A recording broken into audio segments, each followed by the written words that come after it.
Hello friends, welcome to जय green classes. पिछले video में हमने 156 का अच्छे से डिस्कशन कर लिया था, तो आज हम लोग सेक्शन 157 देखना शुरू करेंगे।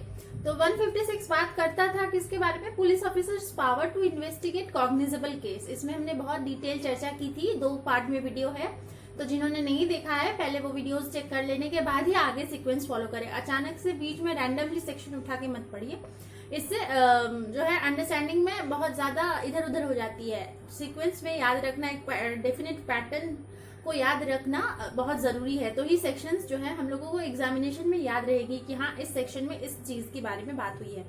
तो जब ये चैप्टर 12 कंप्लीट हो जाएगा, एक पूरा मैं लिस्ट दे दूंगी कैसे कोरिलेट करके याद रखना है, तो वो इस चैप्टर के एंड में, इस लेसन के एंड में नहीं, जब चैप्टर 12 यानी 176 सेक्शन तक पूरा हो जाएगा उसके बाद मैं आप लोगों को एक ट्रिक बताऊंगी कि कैसे आप लोगों को थ्रू निमोनिक्स इसको याद रख सकते हैं। क्लियर? अब चलिए शुरू करते हैं सेक्शन 157। सेक्शन 157 जो है वो बात करता है प्रोसीड्योर फॉर इन्वेस्टिगेशन। क्या प्रोसीड्योर होगा इन्वेस्टिगेशन का, ठीक है, कॉग्निजेबल केस में।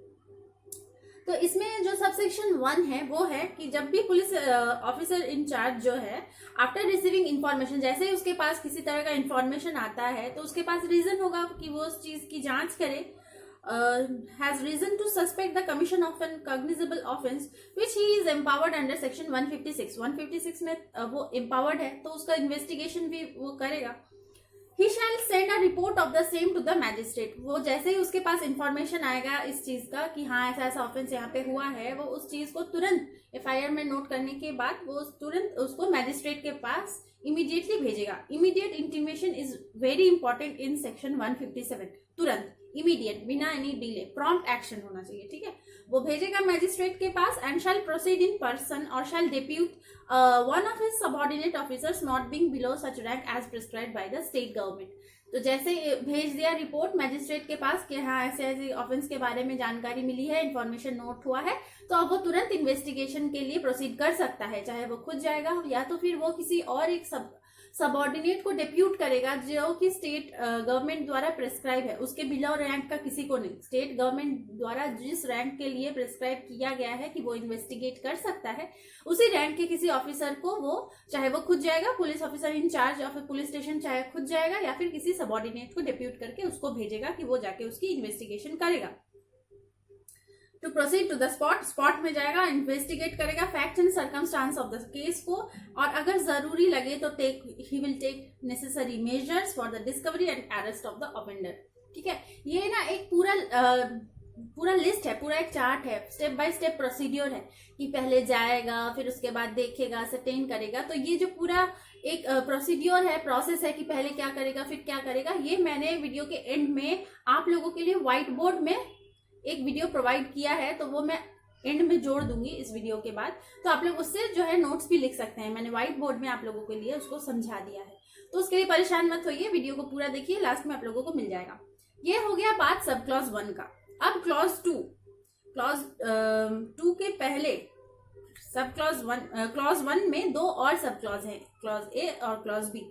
तो उसमें बताता है, ये तो पता चल गया कि जैसे इंफॉर्मेशन आएगा वो तुरंत इंटीमेट करेगा मैजिस्ट्रेट को, और खुद चाहे तो खुद जाएगा उसके बाद उस जगह पर, उस प्लेस ऑफ ऑफेंस जहां पे हुआ है, या तो किसी सबऑर्डिनेट को डेप्यूट करेगा जो कि स्टेट गवर्नमेंट द्वारा प्रिस्क्राइब है, उसके बाद उसका इन्वेस्टिगेशन स्टार्ट होगा। ठीक है, और जैसा जो जरूरी स्टेप मेजर्स जरूरी होगा उसके तहत वो उस चीज को करेगा। अब 2 चीजें ध्यान में रखने के लिए है। ए पॉइंट बताता है, अगर information is given against any person by name, किसी पर्टिकुलर पर्सन के नेम के बारे में अगर इंफॉर्मेशन आया है, कंप्लेन आया है, the case is not of a serious nature, और केस जो है बहुत ज्यादा सीरियस नेचर का नहीं है, तो उस केस में the officer need not proceed in person और depute a subordinate officer to make an investigation on the spot. उस केस में जैसे किसी पर्टिकुलर पर्सन के अगेंस्ट के ऊपर कोई इंफॉर्मेशन आएगा, कोई क्लेम कंप्लेन आएगा, तो उस समय ये जरूरी नहीं है कि वो तुरंत उस स्पॉट में जाएगा या फिर अपने सबऑर्डिनेट को भी डिप्यूट करेगा कि वो पर्सन में उस स्पॉट में जाए और चीजों की तहकीकात करे, ये जरूरी नहीं है। हाँ, अगर पर्सन बाय नेम पे आया है कंप्लेन, बी बताता है if appears no sufficient ground, तब वो जाएगा ही नहीं। ठीक है, अगर पूरा कंप्लेन को पढ़ने के बाद पुलिस ऑफिसर को ऐसा लगता है कि इसमें कोई सफिशिएंट ग्राउंड है ही नहीं, तो वो नहीं जाएगा इन्वेस्टिगेट करने के लिए, लेकिन इस चीज का इंफॉर्मेशन वो कंप्लेनेंट को दे देगा। अब सुनिए, if appears no sufficient ground for entering on an investigation he shall not investigate the case, वो इन्वेस्टिगेट नहीं करेगा केस को। ए में बात हुआ था अगर बाय पर्सन इन नेम हुआ है किसी कंप्लेन, तो वहां पे जरूरी नहीं लगा तो वो नहीं जाएगा, पर्सन मतलब उस स्पॉट में नहीं जाएगा पर्सनली, ना ही सबऑर्डिनेट को भेजेगा।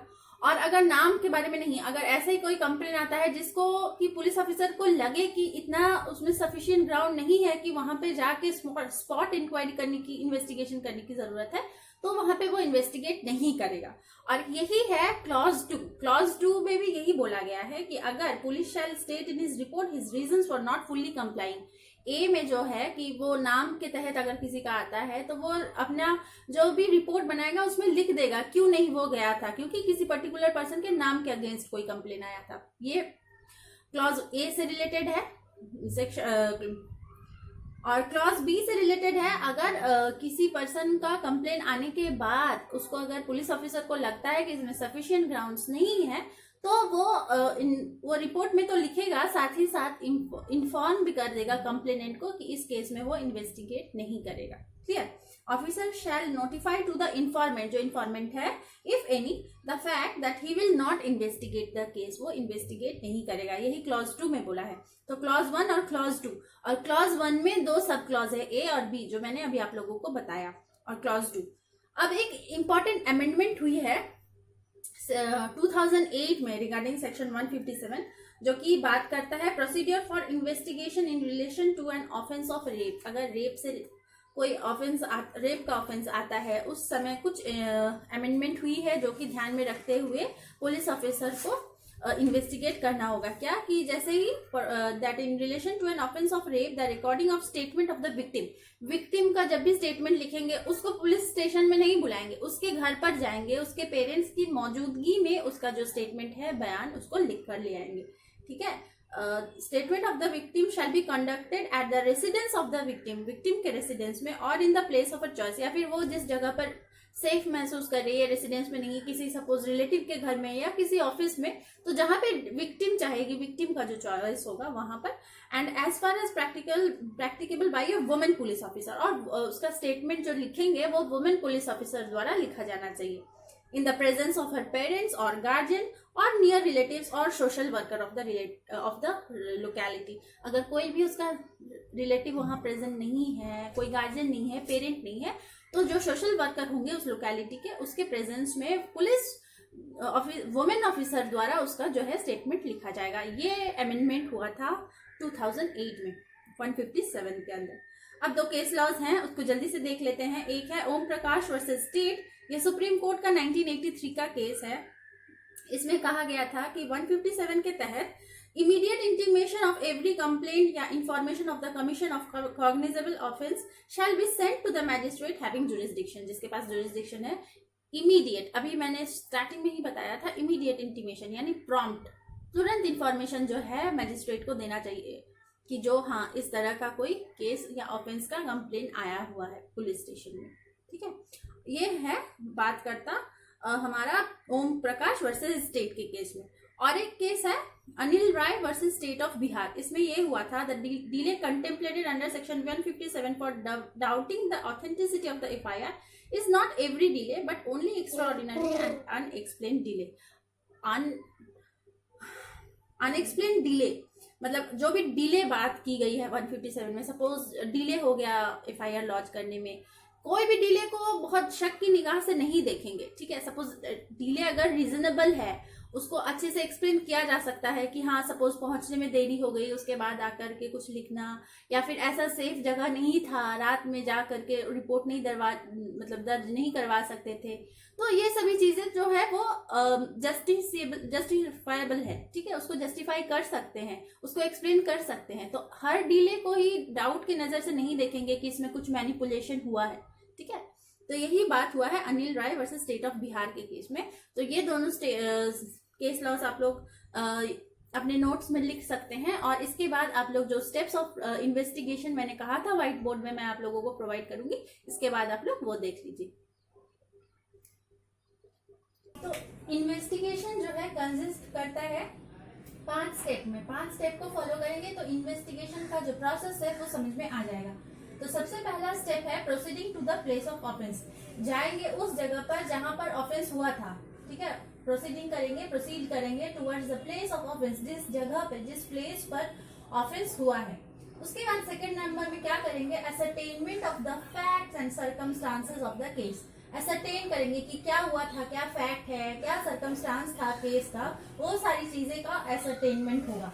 थर्ड पॉइंट बात करेगा discovery and arrest of the suspected person, यानी डिस्कवरी यानी पहले ढूंढेंगे, उसके बाद उस अरेस्ट करेंगे उस पर्सन को जो कि सस्पेक्टेड ऑफेंडर है, ठीक है। फोर्थ पॉइंट है कलेक्शन ऑफ एविडेंस। अब इन सारी चीजों का सबसे पहले तो उस जगह पे जाएंगे, जगह में जाने के बाद देखेंगे क्या हुआ, कैसे हुआ, फिर ढूंढेंगे उस पर्सन को, अरेस्ट करेंगे, उसके बाद एविडेंस जुटाएंगे, कलेक्शन करेंगे, कलेक्शन ऑफ एविडेंस। तो कलेक्शन ऑफ एविडेंस में पहले एग्जामिन करेंगे बहुत सारे लोगों का, वेरियस पर्सन, बहुत उस जगह पर जो लोग होंगे उस सभी लोगों का, इंक्लूडिंग उसमें इंक्लूडेड होगा एक्यूज भी, और उन सभी लोगों का एग्जामिनेशन करने के बाद जो स्टेटमेंट होगा उसको लिखेंगे अगर जरूरी लगे तो, and reduce statements into writing if things fit. फिर उसके बाद एग्जामिनेशन होने के बाद जो स्टेटमेंट में आया उसके बाद अगर जरूरी लगे तो सर्च करेंगे places and seizure of things, जगह को जाकर सर्च करेंगे और सीज करेंगे कुछ चीजों को अगर जो लग रहा है इंपॉर्टेंट है एविडेंस के तौर पर, ठीक है। तो search of places and seizure of things. और फिर है फॉर्मेशन ऑफ ओपिनियन। जब सब एविडेंस भी आ गया तो ओपिनियन बनाना होगा ना कि हाँ पूरे केस में जा करके देखने के बाद इन्वेस्टिगेशन का क्या ओपिनियन है, वो लास्ट में होगा। तो वो होगा हमारा formation of opinion under section 157। तो वीडियो अगर पसंद आया और सेक्शन 157 समझ में आ गया हो तो जरूर से इस वीडियो को एक लाइक करें और अपने शेयर करें दोस्तों के साथ। और जिन्होंने चैनल को सब्सक्राइब नहीं किया है चैनल को सब्सक्राइब कर ले, साथ ही में जो नोटिफिकेशन बेल है उसको भी प्रेस कर दे ताकि सारी फ्यूचर नोटिफिकेशंस आपको सीआरपीसी या कोई भी सब्जेक्ट से रिलेटेड जब भी मैं नए लेसन्स बनाऊं, नए वीडियोज अपलोड करूं, आपको तुरंत मिले और आपकी प्रिपरेशन लॉकडाउन में भी बहुत अच्छे से स्मूथली कंटिन्यू हो सके। तो आज के लिए इतना ही। Thank you so much.